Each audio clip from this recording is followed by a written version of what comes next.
அனைவருக்கும் வணக்கம். இந்த வாரம் யார் எவிக்ஷன் அப்படிங்கிறதுல ஒரு மிகப்பெரிய ஒரு குழு கிடச்சிருக்கு. இமாத்தனை இப்போ ட்வீட் போட்டிருக்காரு. ஹச்எம்எம்னு போட்டு இந்த மாதிரி கூல் ஸ்டேஸ் அப்படிங்கிற மாதிரி பார்த்தீங்கன்னா அதை சிம்பாலிக்காக குறிக்கிற மாதிரி அந்த குழு ஆற்றிட்டு இருக்காங்களே அந்த அக்கா அந்த தம்ப்ளைனில் வச்சுருக்கேன் பாருங்கள். அந்த படத்தை போட்டு இந்த மாதிரி பார்த்தீங்கன்னா ஒரு குழு பகிர்ந்திருக்காரு. நம்மளும் நினச்சிக்கிட்டு இருந்தால் கூல் ஸ்டேஸ் தான் எலிமினேஷன் ஆகணும் அப்படின்னு சொல்லி. ஏன்னா கூல் ஸ்டேஸ் மாதிரி ஒரு ஆள் உள்ளே இருக்கவே தேவையில்ல. இப்போ தான் பார்த்தீங்கன்னா அப்படியே அந்த செவரேறி குதிச்சு அப்படியே தாவி குதிச்செல்லாம் ஓடுற மாதிரி ஆக்டிங் பண்ண வேண்டியது. அதுக்கப்புறம் இந்த பக்கம் போய் உட்காந்துட்டு என்ன ஏன் நாமினேஷன் பண்ணீங்க அப்படின்னு கேட்க வேண்டியது.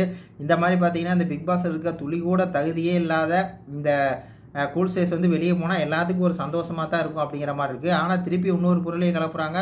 இந்த மாதிரி நிக்சன் தான் எவிக்ஷன் அப்படின்னு சொல்லி. நிக்சனை எவிக்ஷன் ஆகிறது சந்தோஷம் தான். அதுலேயும் டபுள் எக்ஷன் வச்சு நிக்சனையும் அப்புறம் கூல் ஸ்டேஸ் தூக்குனா அதை விட டபுள் சந்தோஷமாக தான் இருக்கும். மொத்தத்தில் ஒரு குழு கிடச்சிருக்குங்க. இந்த வாரத்தில் வெளியேற போகிறது யார் அப்படின்னா கூல் அப்படிங்கிற மாதிரி இருக்குது. இது நடந்தால் சந்தோஷமாக இருக்கும். நடக்கலை அப்படின்னா அது பற்றி கருத்துக்களை சொல்லுங்கள். அதுக்கப்புறம் பார்த்தீங்கன்னா சொல்லுங்கள். நன்றி, வணக்கம்.